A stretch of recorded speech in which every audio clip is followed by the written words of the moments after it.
안녕하세요. 포트폴리오 만드는 브이로그 계속 진행을 해보고 있습니다.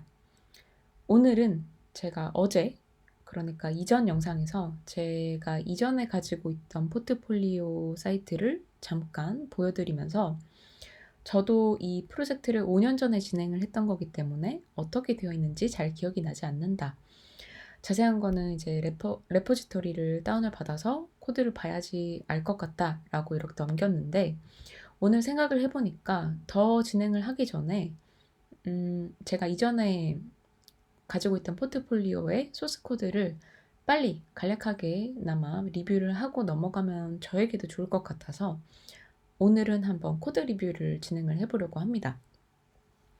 길어지진 않을 것 같고, 저의 목표가 이전에 가지고 있던 소스 코드를 다시 살리는 게 목표가 아니라 새로운 프로젝트를 진행을 하는 거기 때문에 오늘은 기억을 살리는 의미에서 빠른 리뷰를 한번 해봤어요. 그리고 공유를 해보도록 하겠습니다.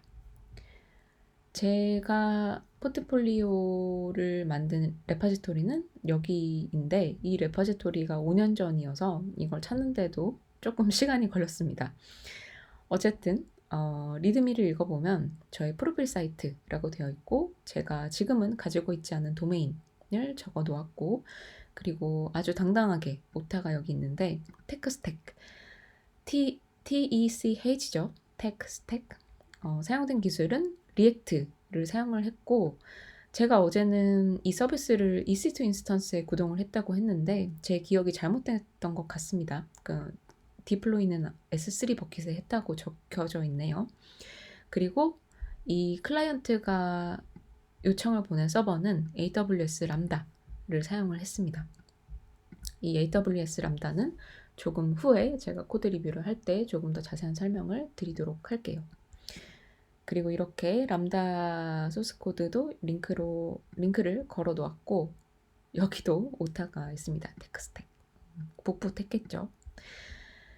그래서 이 두 프로젝트를 클론을 받고 비주얼 스튜디오 코드에서 열어보면 이제 프로파일은 리액트 앱에 해당하는 클라이언트인 거고, 서블리스 프로파일 API는 저의 서블리스 그 API 통신을 담당하는 그런 서버 코드가 되겠죠. 람다에 올라가 있는 서버 코드가 되겠죠. 그래서 리액트 코드부터 보시면, 이런 코드 리뷰를 할 때 다른 분들은 어떻게 하시는지 모르겠지만 저는 패키지 제이슨을 빠르게 훑어봅니다.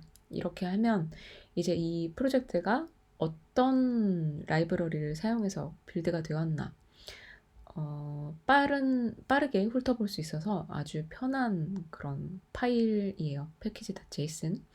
보시면 포트폴리오 사이트에 아무것도 없기 때문에 굉장히 간단합니다. 별거 없습니다. 그런데 조금 흥미로웠던 것이 디플로이 GitHub라고 되어 있죠. 그래서 저는 전혀 지금 기억이 나지 않지만 제가 아마 GitHub 페이지에도 디플로이를 하려고 노력을 했던 것 같아요. 이 결과가 어땠는지도 제가 기억은 안 나는데, 어쨌든 디플로이는 GitHub 페이지, GitHub와 그리고 S3 두 군데에 하려고 했던 그런 흔적이 있는 걸 볼 수 있습니다.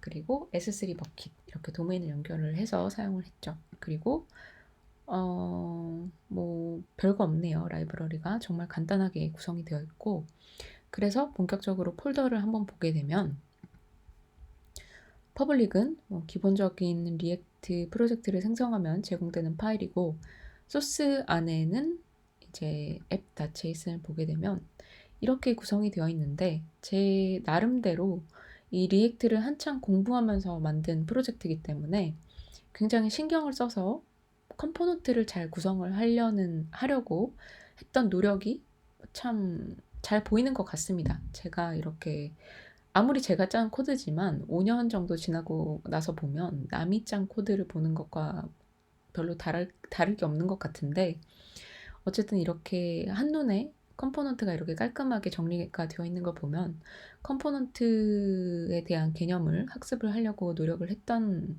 흔적이 보여요.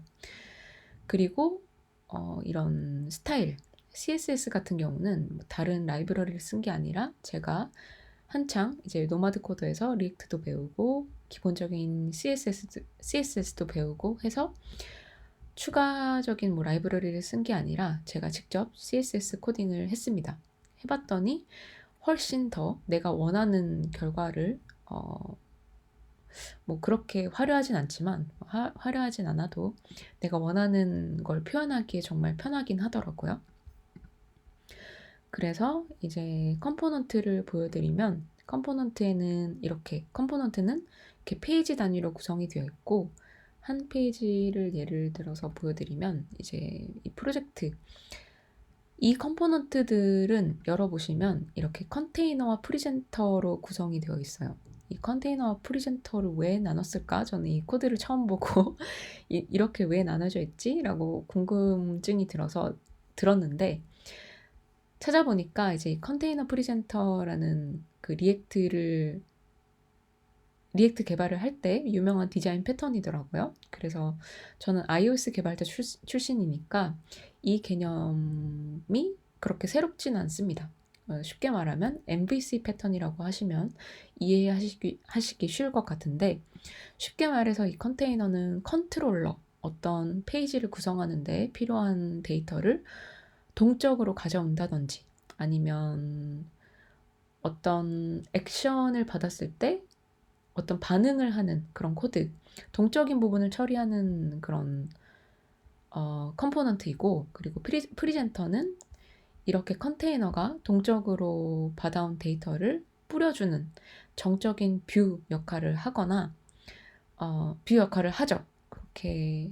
이렇게 역할을 구분을 지어놓고 컴포넌트를 작성을 하면 나중에 컴포넌트를 관리하기도 쉽고 또 소스 코드도 간결해집니다.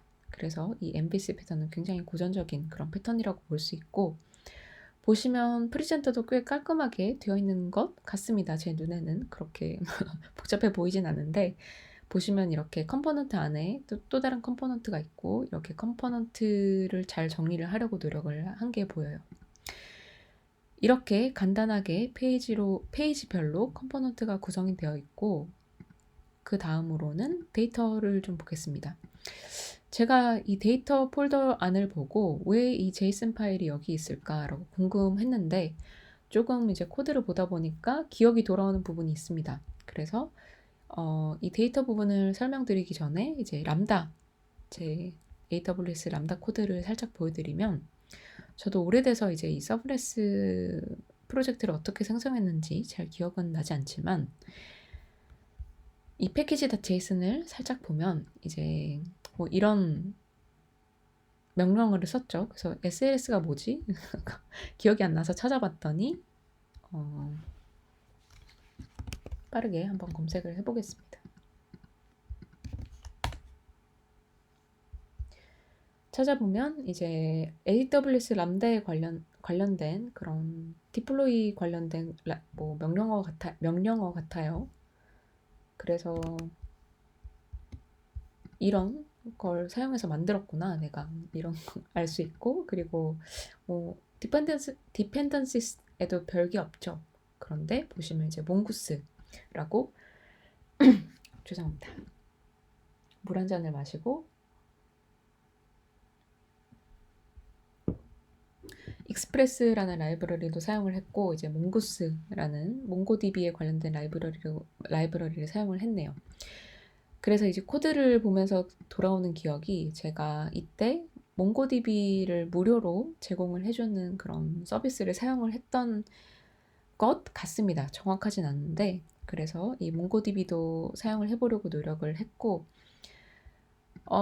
그런데 이제 컨트롤러 쪽을 보면 소스 코드가 굉장히 간단하죠. 그래서 뭐 별거 없습니다.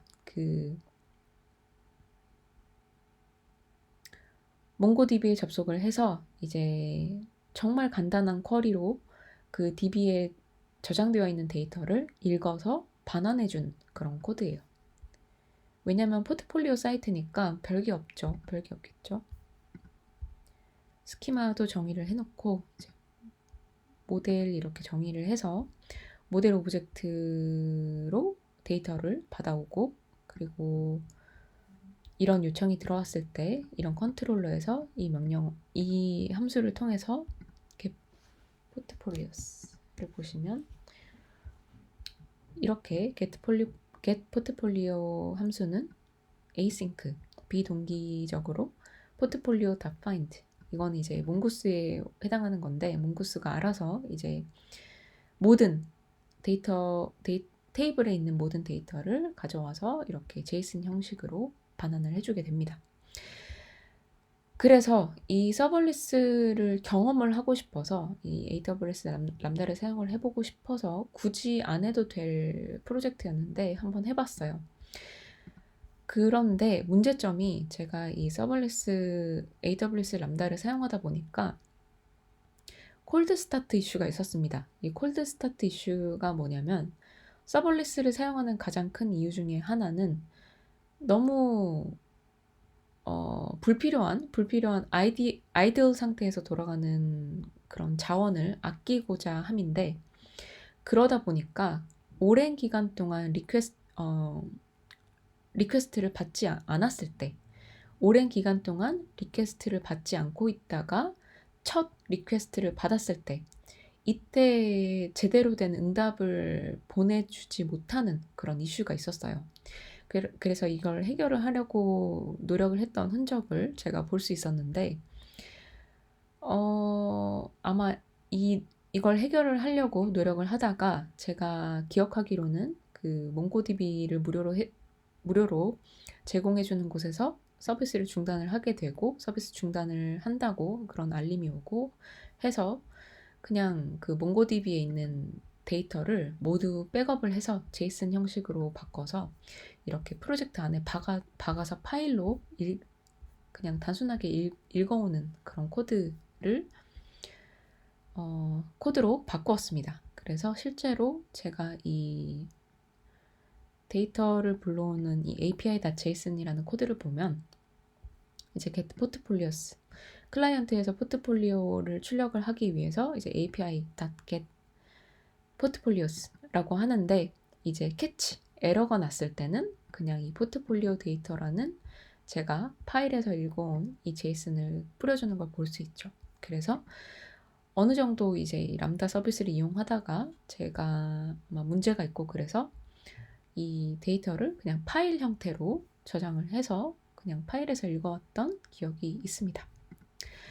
이렇게 이 정도면 짧은 리뷰가 될 것 같고, 이 두 레파지토리는 저의 GitHub에 아마 퍼블릭으로 올라가 있을 거예요. 권한이 따로 없을 것 같은데, 프라이빗이 아닐 것 같은데, 궁금하신 분들은 짧은 리뷰 해보시면 해보실 필요는 없을 것 같지만, 어쨌든 궁금하시면 보셔도 좋을 것 같습니다.